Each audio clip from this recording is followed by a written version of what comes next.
So if you're viewing this video in your residence, you are likely getting data through a signal from your ISP or Internet Service Provider. If you get your internet signal through a cable internet provider, you require a modem to receive the data and a router to distribute that signal to the various home devices that you may have. Cable companies will typically supply you with a cable modem for a monthly fee. One possible way to save some of your hard-earned income is to replace the ISP's modem with a purchased modem. In this episode of Bud's Odd Jobs, I will discuss the pros and cons of purchasing a modem. Stay tuned.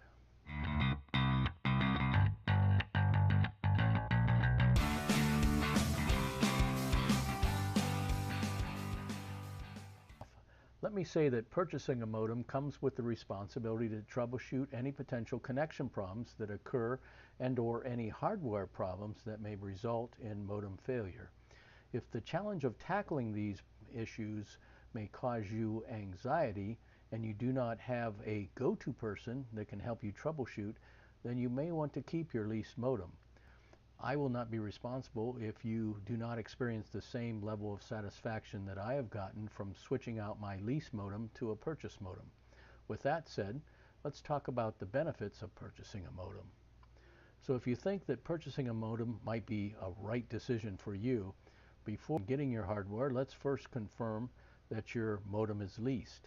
To do this, you want to take a quick glance at your monthly bill. If you are renting a modem, you will see a modem rental fee listed on your invoice with an associated monthly price. Next, you want to get out pencil and paper and determine if the savings will justify the cost of you purchasing your own hardware. When my cable modem fee increased from $5 to $10 a month, I decided it was time to take matters in my own hand. When I did this, instead of paying $120 each year to lease a modem, I paid a one-time charge of $48 to purchase my own modem, and thereby I saved $71 during my first year.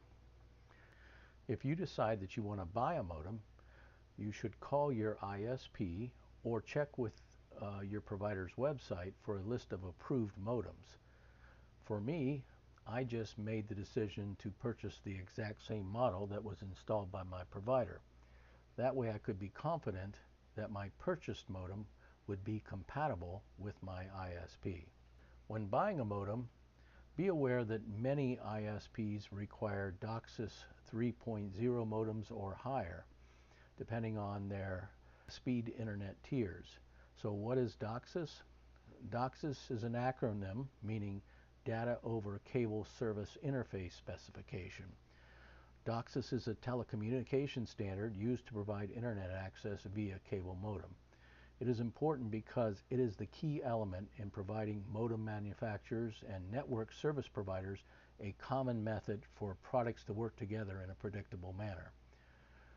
When compared to DOCSIS 2.0, a DOCSIS 3.0 is simply a more recent version of the standard. The most visible difference to users is that the DOCSIS 3.0 modems provide the highest possible service speed.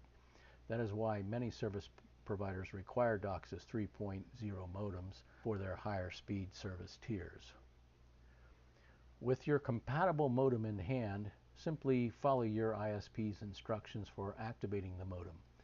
Now, my service provider listed 4 easy steps that took me less than 5 minutes to get connected. First, you'll want to find your modem ID, which is known as the MAC address or MAC address. The MAC address is typically located on the bottom of your modem, and it usually follows the letters MAC or could be the letters EA. Secondly, you want to connect one end of the coaxial cable to the live cable outlet and the other end to your in port of your purchased modem. Now you want to use your phone that is associated with your account to identify yourself in the ISP's automated system. And typically they have a keyword like activate in order to acquire the information you need to activate your modem. Typically you'll end up connected with a service agent, and when you simply provide him or her with your modem's MAC address and the agent will add your new modem to your account and activate it for service. So why might you want to keep your leased modem? Well, one reason is that the ISP has installed the appropriate modem for your internet service plan and speed tier. Therefore, if you buy a modem that's not fully compatible or does not have the correct specifications, you might get less than optimal performance, or you may not get any performance. Another good reason to retain your lease modem is if your service provider plans on upgrading their system anytime soon. You'll want to be sure to ask your provider if any such plans are pending. If you are leasing a modem, when such changes occur, you'll get a new modem and they'll upgrade your system. On the other hand, if you have a purchase modem, you may need to go out and buy new hardware. Probably one of the most important reasons to lease a modem is for the technical support. This is the support you receive if something goes wrong with your internet. So if something in the interface is not working correctly or your modem stops working, the provider will troubleshoot the issue and replace the hardware if necessary. However, if you have a purchased modem, you'll need to troubleshoot those problems yourself or rely on the modem's warranty service if your modem fails. So which direction is the best? Well, it depends. Installing a purchase modem can save you considerable money over the years. Therefore, if you're competent in PC troubleshooting, you'll likely be much better off buying a modem rather than paying the ever-increasing monthly charges.